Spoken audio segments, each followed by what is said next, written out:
Sumasahimpapawid mula sa Damulog Bukidnon. Kasama niyo araw-araw. Shine Broadcasting Online. Una sa balita. Una sa public service.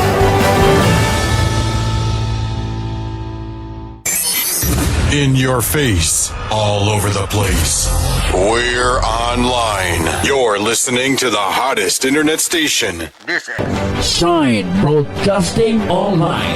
Una sa balita. Una sa public service. This is my only favorite station. Tinding pagbaha sa iba't ibang bahagi ng mundo. Na formative years. Madam Senador, lumaki po. Pilipinas sa panibagong marahas na aksyon ng China laban sa 17 sa Pro 8, poblasyon.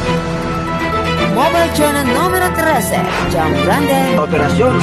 Tapos sa pilot ng mga rin sa Commander Brand. Kadali sa Bacoor Committee, Mobile Journal numero 10, Richard Calvario, para sa Shine Balita Online.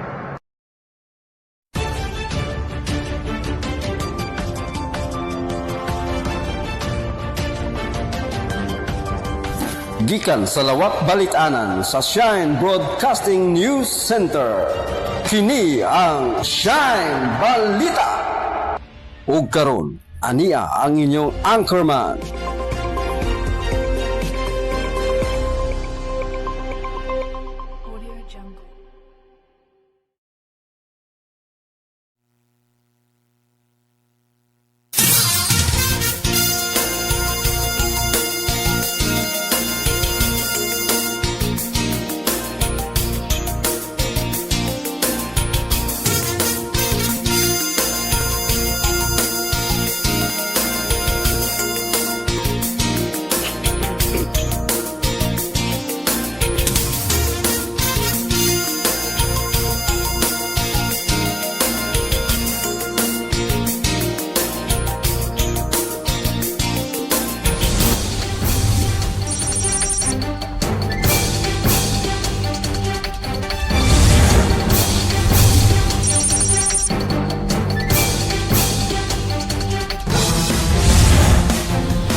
Higala igsoon maing buntag na usab ka natong tanan. Welcome sa atong pagpanaguban sa laing edisyon na pod sa atong programa Tulumanon. Ang programa alang sa paghatod sa mga balita ngadto sa inyong tagsa-tagsa ka mga nahimutangan. Maing buntag Damulog Bukidnon, live kita karon nga makita sa Facebook pinaagi sa pag-search Shine Broadcasting Online ug alang sa pag-follow. Nanukad kita dire sa poblasyon na Damulog Bukidnon. Atong timbayon atong mga kaigsuonan nga naa sa ilang tagsa ka nahimutangan. Maing buntag kaniyong tanan. Ingon man usab atong mga kaigsuonan sa atong tagsa ka kamerkaduhan. Good morning. Ingon man usab sa atong mga kasikbit nga mga kalungsuran. Tibuok lalawigan sa Bukidnon, lalawigan sa Misamis Oriental, Misamis Occidental. Kasama na maabot ang atong pagsibya karong nga buntaga. Good morning kaninyong tanan. Welcome na usab sa lain natong pagpanaguban. Kini ang Shine Balita Nationwide.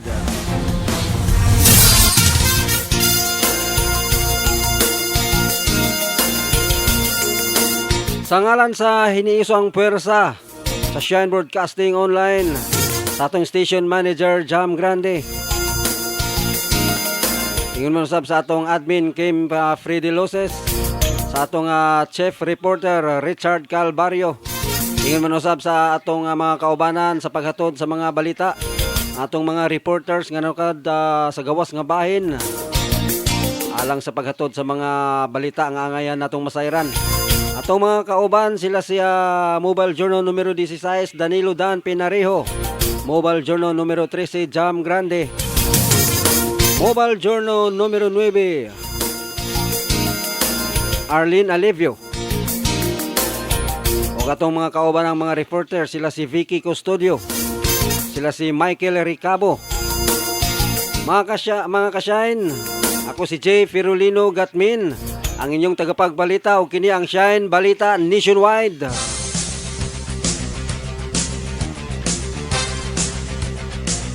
O ganyan na ang mga headlines, mga nagunang balita karong adlaw mga ka-Shine. Atong mga uluhan sa mga balita nga atong ipabuhagay karong buntaga. Shine Balita Nationwide Headlines. Sa atong balitang lokal, ulitaong gikonsiderang top 6 most wanted person dito syudad sa Malaybalay. Pagpahiyot sa illegal nga droga, arestado sa kapulisan. Shine Balita Nationwide Headlines. Sa atong ikaduhang balitang lokal, panimalay sa usa ka negosyante gironda. Mga bala ug armas na kumpiska. Shine Balita Nationwide Headlines. Samtang sa atong balitang regional, 20 million ganti sa Kingdom of Jesus Christ, tugbang sa 10 million sa kapulisan. Shine Balita Nationwide Headlines. Samtang sa atong balitang nasyonal, Pilipinas gumagastos ng 500 million para sa seguridad ni Vice President Sara Duterte ayon sa official ng Malacanang. Shine Balita Nationwide Headlines. Samtang sa atong ikaduhang balita nga nasyonal, Marcos mipadayag sa importansya sa media alang sa demokrasya. Shine Balita Nationwide Headlines. Sa atong balitang international, pinalaya ng mga awtoridad ng Iran una 3 Pinoy na crew ng Portuguese flag MSC Aries pinalaya na. Shine Balita Nationwide Headlines.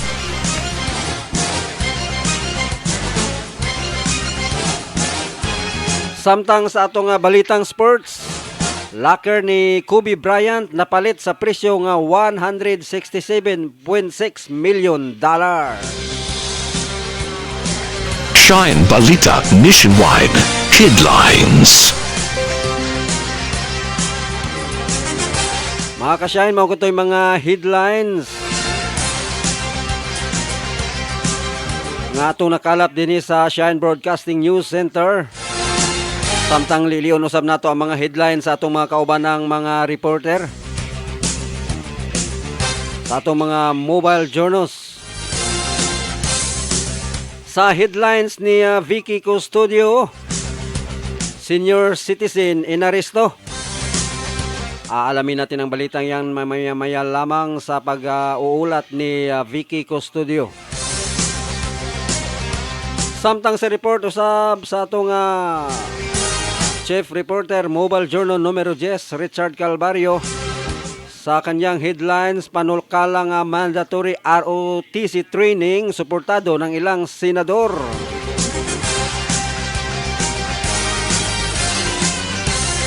Samtang sa report usab ni Mobile Journal numero 16, Danilo Penarijo, isang convenience store ang pinasok ng magnanakaw.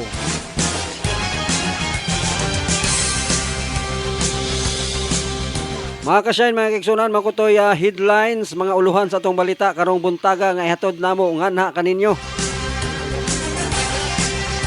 Atangi ang hingpit og mga dugang detalye sa atong pagbalik.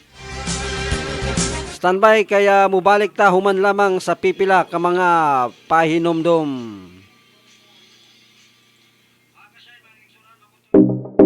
Bless Panyawan Liniment Oil, usa ka maayong haplas nga gigama gikan sa piniling mga herbal. Gihimo aron sa pagtangtang sa klase-klaseng mga panakit sa kalawasan.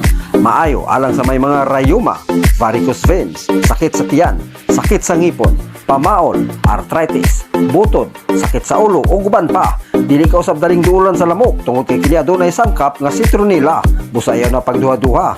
Gamit na sa Bless Panyawan Liniment Oil. Ang Bless Panyawan Liniment Oil mapalit sa Shine Broadcasting Studio nga naa mahimutang sa Purok Size, Poblasyon, Damulog, Bukidnon ug sa pinakaduol nga butika sa inyong lugar. Ang tubig importante sa atong panglawas, kini aduna importanteng papel sa daghang gimbuhaton sa atong kalawasan. Lakip na diri ang pagdala sa mga sustansya sa mga selula, pagpanalipod sa atong mga joints ug organs ug pagmintinar sa saktong temperatura sa atong kalawasan. Ang pag-inom og igong tubig makatabang aron makapugong sa dehydration o aron mahilikay kita sa constipation o kidney stones. Higala, batasana sa pag-inom og tubig matag adlaw. Ani ana ang Rose Droplets Water Refilling Station. Anda mo serbisyo kaninyo ug makasiguro ka nga limpyo ug masaligan ang ilang tubig. Andam usab silang mo deliver diha sa inyong panimalay. Tawagi o text lamang sa cellphone number 0951-837-1543 o pangitaa ang ilang buutan ug maabebihon nga tag-iagtag numala nga si Mr. and Mrs. Genevieve Codilla Garcia. Rose Droplets Water Filling Station for clean and safe drinking water. Ang Rose Droplets Water Filling Station ana mahimutang sa Purok 7, New Talamban Spring, Kibawi, Bukidnon. Mga silingan, aniana sa lungsod sa Damulog ang suka nga inyong gipangita. Kini ang kuratsa sausawan. Lamian, tungod kay himo kini sa piniling mga sangkap nga mubagay kayud sa inyong mga panlasa. Maayong sausawan alang sa inyong mga lechon baboy, lechon manok, balot, sinugba ug uban pa. Lamian usab nga pangtimpla sa inyong mga kinilaw. Pampagana sa kaon kun appetizer. Busa unsa pa inyong hilat, tilawin na ang Kuratsa Spice Vinegar.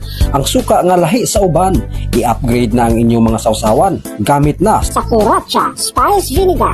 kung makaingon ka nga kini mo'y suka. Imong ganahan linat-an sinabawan.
This program is brought to us by Pawan Parks and Resort.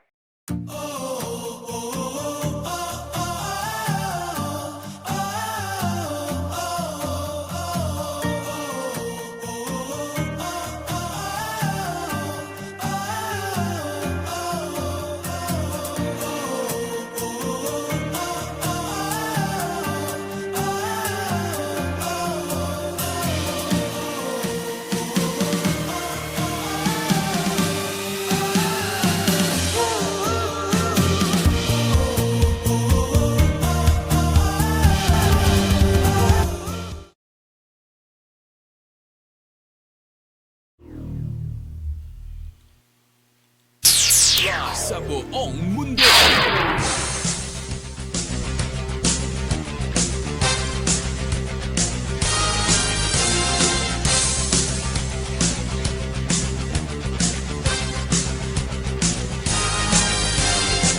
Higala mga kasyahin, balik ta sa atong pagpanaguban samtang atong oras alas 8:10 na sa buntag.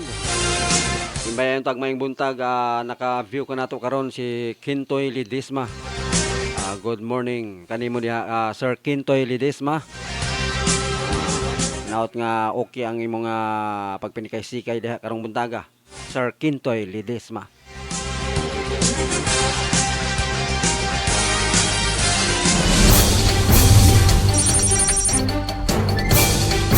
O ganyan na ang hingpit nga asoy sa atong mga balita.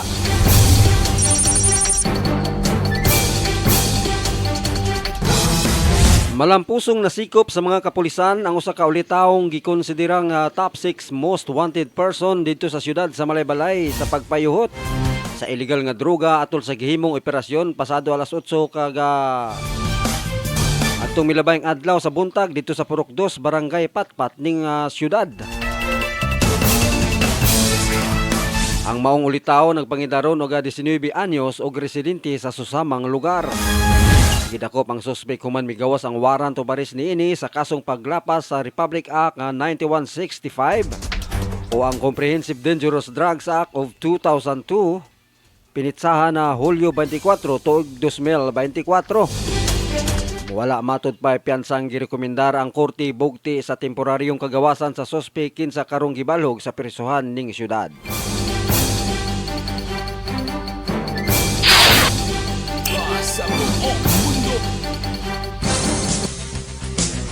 Sa atong ikaduha nga balitang lokal,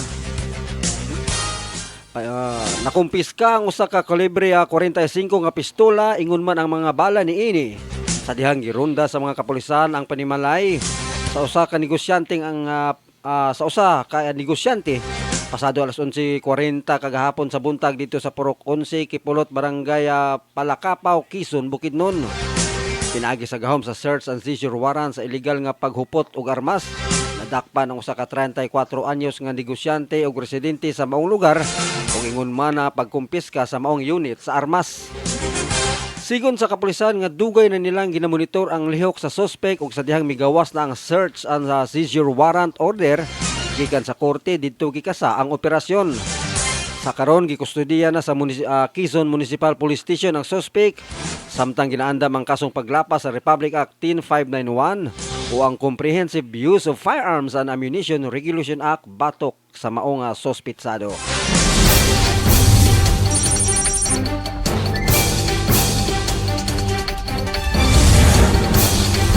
Sa ato nga balitang regional,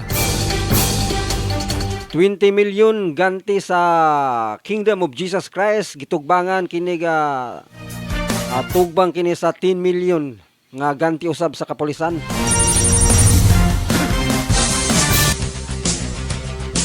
Gitugbangan sa Kingdom of Jesus Christ kon KOJC ang tanyag sa Philippine National Police.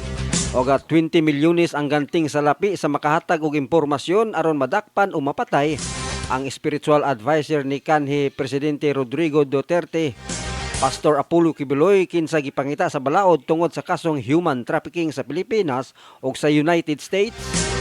Ang ganti kaduhaon ang 10 milyones nga ganti nga gihanyag ni Department of Interior and Local Government Secretary Benjamin Abalos Jr. og ni PNP Chief General Romel Marbel niadtong Hulyo 8 tuig 2024 sa usa ka nasudnong press conference. Niadtong Hulyo 30 si KOJC Minister Carlo Catiel nagkumpirma ngadto sa usa ka radio station atol sa paghinabi kaniya nga ang ganti ihatag sab ngadto sa mga individual kinsa makapatay sa tanang 5 ka personal trustees o kauban nga giakusahan sa 73 anyos nga self-anointed son of God kinsa mao ang nagmugna sa pinakadako nga non-Trinitarian Restorationist Church sa nasod. Karon diri sa Kingdom of Jesus Christ 10 million ang ilaha, amo diri 20 million sa bisan kinsa nga makadakop ug makadala diri sa amoa nga buot mo patay kay Pastor Kibuloy ug sa iyang mga kaubanan. 20 million ang among ihatag karon. Mao kana ang pahayag ni Katiil. Kahinumduman nga ang 10 milyones nga ganti giambag pa sa wala panganling nga mga tao kinsa na kontento sa kahinay sa sistema sa hustisya sa pagdakop kang Kibuloy. Wa madugay ni dugang si Marbel nga kinsa kadtong nitabang sa pagtago kang Kibuloy gikan sa mga awtoridad mahimong mag-atubang og kasong obstruction of justice ubos sa balaod sa Pilipinas. Ang ganti nag-ugat human nga ang Philippine National Police Criminal Investigation and Detection Group kung PNP-CIDG apil ang Special Action Force napakya sa pagdakop kang Kibuloy sa Kingdom of Jesus Christ compounds atol sa paglusad og arrest warrant niadtong Hunyo 10. Dungan nga gironda sa PNP SAP ug CIDG ang mga lugar sa Kingdom of Jesus Christ sa Davao, Samal Island ug Sarangani. Ang KOGC compound sa Davao International Airport, Prayer Mountain sa Tamayong Glory Mountain sa Puruksay, Sans Baptismal Resort sa Samal o Kitbog Compound sa Malungon, Sarangani mao'y mga lugar nga punting sa maong ronda.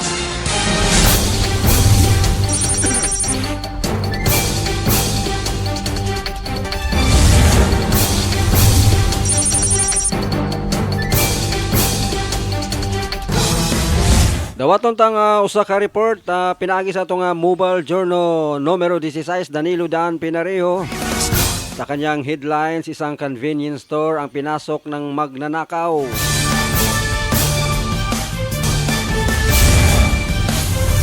Kaugnay ng balitang yan, ating alamin ang buong detalye sa pamamagitan ng ulat ni Mobile Journal numero 16 Danilo Dan Pinareho.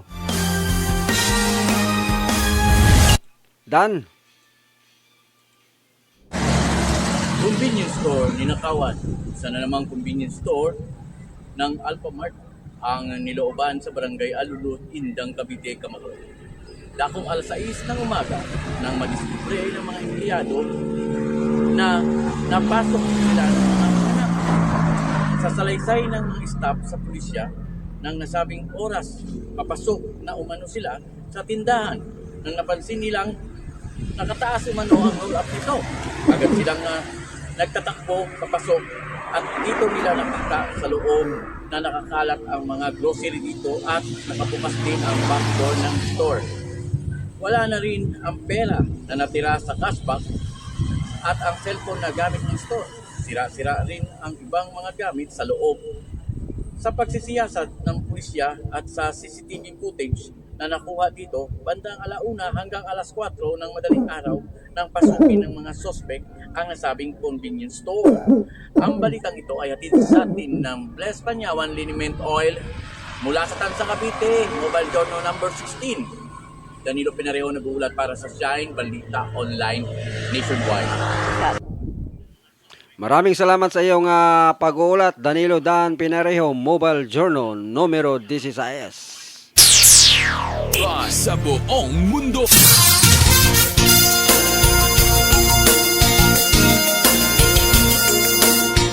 Alas 8:18 na sa buntag, padayon ta sa atong mga pagpanaguban.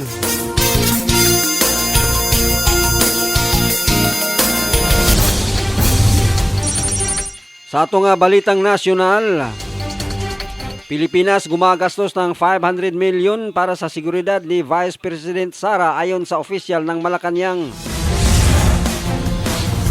Ibinunyag ni Presidential Advisory on Poverty Alleviation Secretary Larry Gadon na ang gobyerno ay gumagastos ng hindi maisip na halaga na higit sa 500 million para sa 433 security detail ni Vice President Sara Duterte.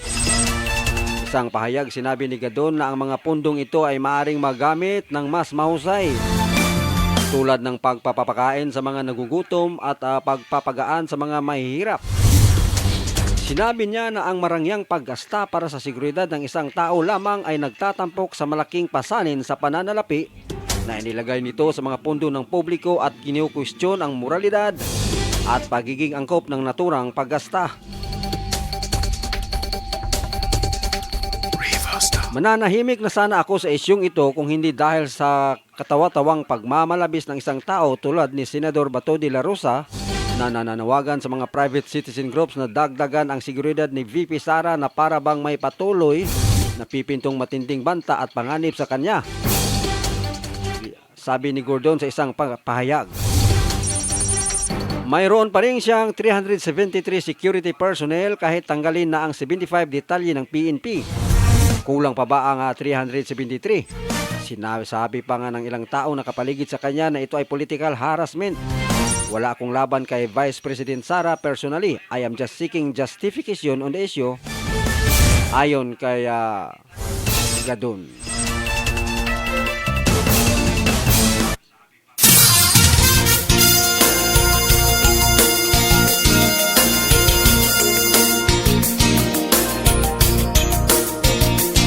Dugang report ha. Gikan sa atong reporter. Nga nanuka dito sa kamay nilaan pinagi kang Mama Vicky Custodio. Sa headlines ni Mama Vicky, senior citizen inaresto. Aalamin natin ang balitang yan sa pamamagitan ng pag-uulat ni Vicky Custodio. Ma'am Vicky, please come in. Nantala ng ilang oras ang biyahe ng eroplano ng Philippine Airlines na may lulang 71 kongresista habang pabalik na ng Maynila matapos magbiro ang isang matandang babae na naka-wheelchair na may lamang di umanong bomba ang kanyang bagahe sa paliparan ng lungsod nitong Biyernes ng gabi. Ang FAL Flight PR2988 ay naka-schedule na sanang mag-take off sa Daniel Romualdez Airport sa Tacloban City dakong alas 6:40 ng gabi nang mag-bomb joke ang babaeng senior citizen sa flight attendant na kaya umano mabigat ang kanyang bagahe ay dahil bomba ang laman nito. Ang nasabing senior citizen ay kasalukuyang nasa loob na ng eroplano bilang prioridad na pasahero na naunang nakasakay kung saan habang tinutulungan siya ng flight attendant nang mag-bomb joke ang matanda. Sa ilalim ng Presidential Decree No. 1727, Bomb Joke, Treat Law. Ito ay tinuturing na seryosong banta ng mga security at law enforcement operatives kung saan nahaharap sa pagkakaaresto at pagkakakulong na hanggang 5 taon ang sinumang lalabag sa batas. Kabilang sa mga lulan ng nasabing eroplano ay sina Manila 6th District Benvenido Abante Jr., Bataan 3rd District Representative Geraldine Roman, Marikina 2nd District Representative Estela Kimbo, OFW Party List Representative Marisa Del Mar Magsino at iba pa, gayon din ang ilang reporters ng Kamara na nagsagawa ng coverage para sa anibersaryo ng Bagong Pilipinas Serbisyo Fair Caravan ng administrasyon na kung saan nasa 1.26 bilyong halaga serbisyo at ayuda ang pinamahagi sa mga residente ng Eastern Visayas. Dahil dito bilang bahagi ng Standard Operating Procedure ay sinuspindi muna ang proseso ng boarding at inaresto ang matandang nag-upload sa aeroplano at dinala sa tanggapan ng PNP Aviation and Security Group. Sa nasabing paliparan ay sumailalim sa masusing investigasyon. Nasa 71 naman ang nagtungo sa Tacloban City para dumalo sa nasabing serbisyo caravan ni PBBM ang pinababarin at dinala sa holding room habang iniinspeksyon ng mga otoridad ang eroplano. Ang lahat ng bagay sa loob ng eroplano ay binabarin at ilang K9 team kasama ang mga bomb sniping dog ang muling sinuri ang mga bagahe ng mga pasahero ng eroplano na stranded sa boarding gate. Wala namang natagpo ang bomba sa loob ng eroplano na may pasaherong mahigit 200 katao. Matapos na masigurong walang anumang eksklusibo, ang eroplano ay pinasakay ng muli ang mga pasahero maliban sa matandang babae. Alas 8:40 ng gabi nang nakalis ang eroplano at ligtas nang nakarating sa NAIA Terminal 2 bandang alas 9:59 ng gabi. Bilang reaksyon, sinabi ni Representative Roman na dapat magsilbing aral ito sa lahat ng mga tao na bawal ang bomb joke sa paliparan dahil hindi ito tama at mananagot sa batas ang sinumang lalabag nito. Ang balitang ito ay hatid sa atin ng Bliss Panyaman Liniment Oil mula dito sa Rizal. Vicky Custodio para sa Shine Online Balita. Sa buong mundo. Maraming salamat sa iyong pag-uulat, Ma'am Vicky Custodio. So diligid maayo mga ka-shine nga binuang tag-istorya labi na diha sa may mga airports. Mangkanang mga bomb jokes. Dili na maayo labi na kaya daghang mga atong mga kaigsuonan nga makulbaan gid ni ana. So priso gid ka, dakpong gid ka sa atong mga otoridad.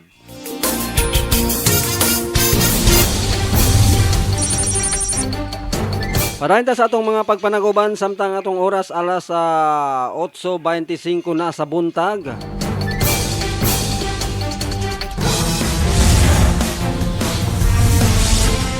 Sa atong balitang nasyonal,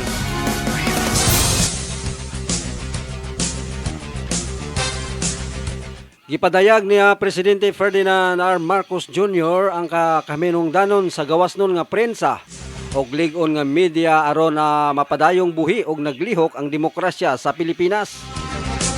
Gisulti kini sa presidente atol sa oath taking sa Board of Trustees sa Association of Philippine Journalists samtang sa samahang Plaridel Foundation Incorporated sa Malacañang. Siya nagkanayon nga ang media dakong tabang sa paghatod sa mga importanteng balita og pahibalong ngadto sa publiko.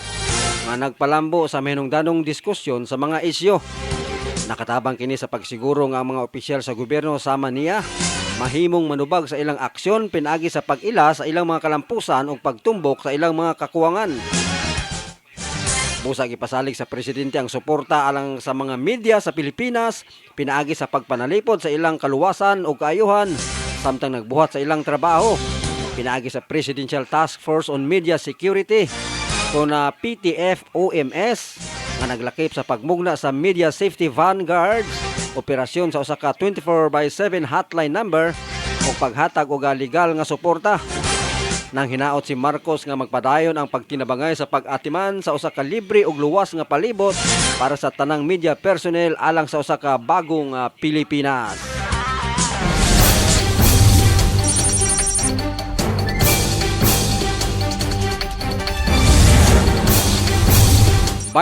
Minutos na human milabay ang alas 8 sa buntag.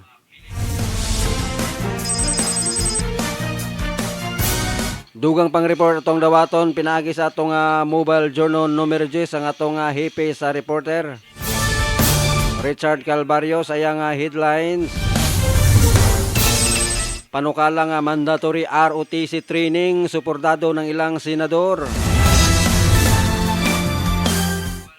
Alamin natin ang pagbabalita ni Mobile Journal numero 10 Richard Calvario. Sir Richard, please come in.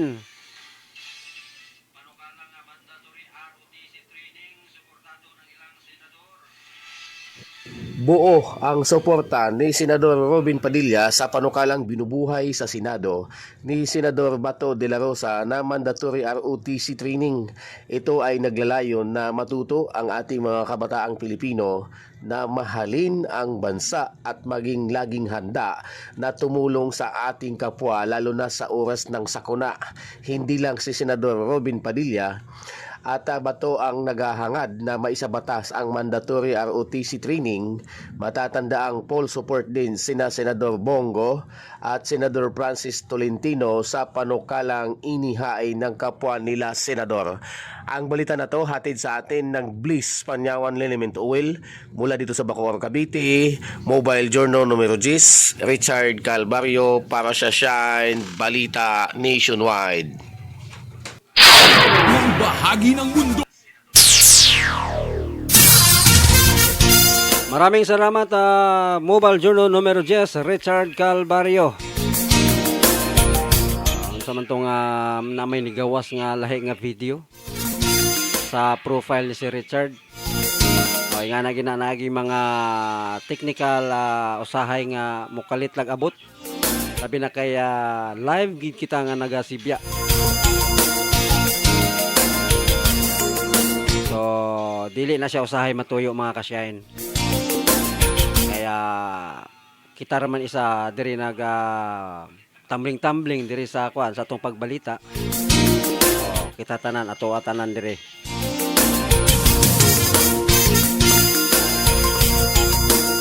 So, alas 8:29 na sa buntag, padayon ta sa atong mga balita.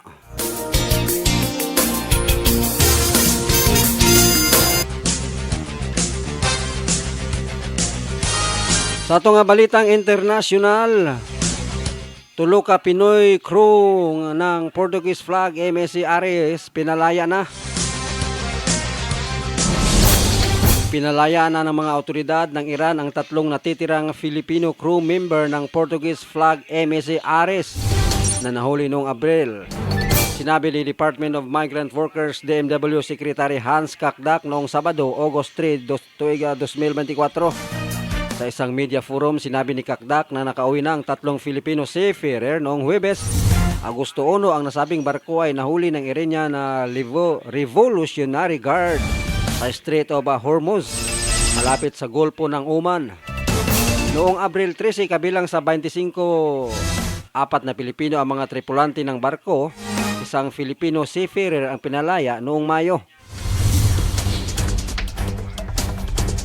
Sa atong balitang sports,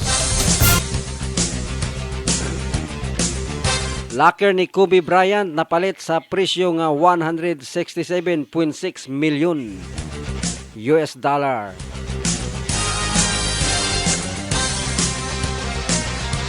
Ang locker nga gigamit ni Kobe Bryant sa kinadak ang bahin sa mabuluko ni ining karera sa NBA nahalin sa makabungog nga kantidad.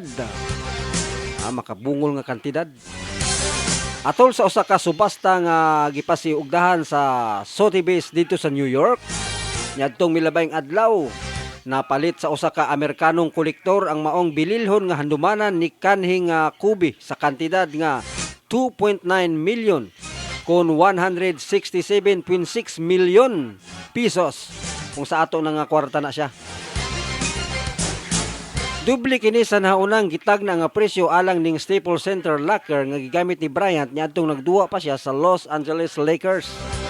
Si Bryant nga 18-time NBA All-Star guard namatay niadtong 2020 sa makakurat nga helicopter crash sa edad nga 41 anyos. Miduwa siya sa tibuok niyang 20 katoy nga karera sa NBA gikan niadtong 1996 ngadto sa 2016 uban sa Lakers. Sa dihang gi-renovate ang Staples Center niadtong 2018, ang maintenance worker misalbar sa locker ni Kobe aron dili kini maguba.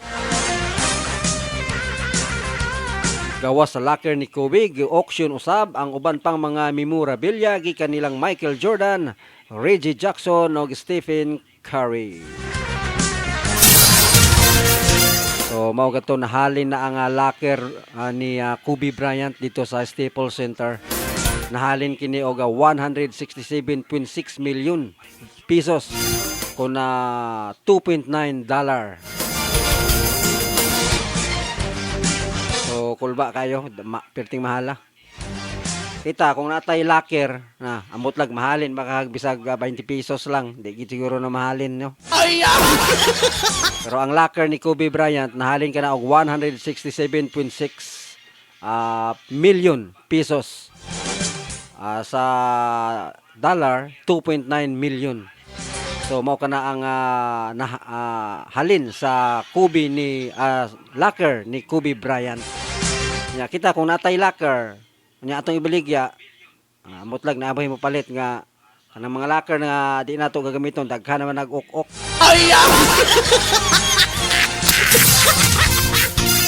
So joke ra na siya mga kasyahin.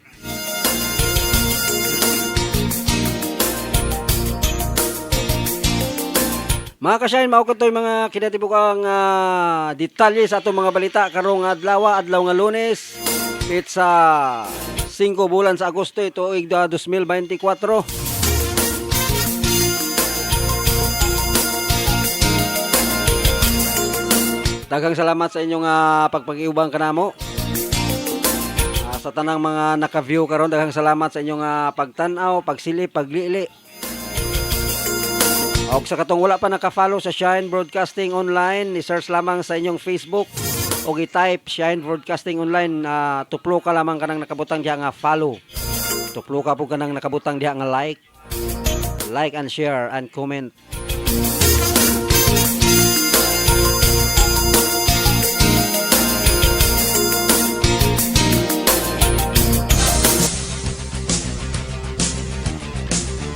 Daghang salamat usab sa atong mga mobile journals, sa atong mga reporter sa paghatod sa mga balita. Daghang salamat kaninyo sama ni Mobile Journal numero 16 Danilo Pinariho, Mobile Journal numero 9 Arlene Alevio, Mobile Journal numero 10 sa ang atong hepe Richard Calvario, Mobile Journal numero 13 Jam Grande. Pangalan na lamang sa hiniusang puwersa sa Shine Broadcasting Online. O sa kinitibuk ang puwersa sa Shine Balita Nationwide. Ako si Jay Firulino Gatmin, nagpasalamat kaninyo sa inyong pagpakiguban hangtod na po sa sunod higayon. Samang taknak sa samang istasyon.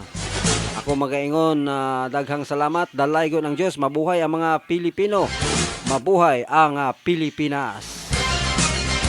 Maayong buntag kaninyong tanan.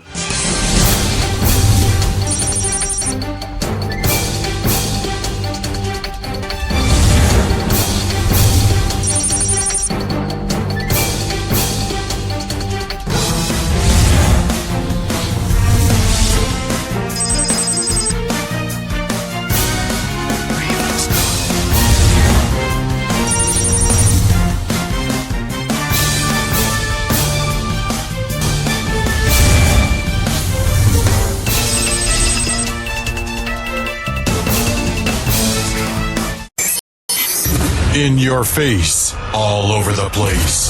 We're online. You're listening to the hottest internet station. This is Shine Broadcasting Online. Una sa balita. Una sa public service. This is my only favorite station.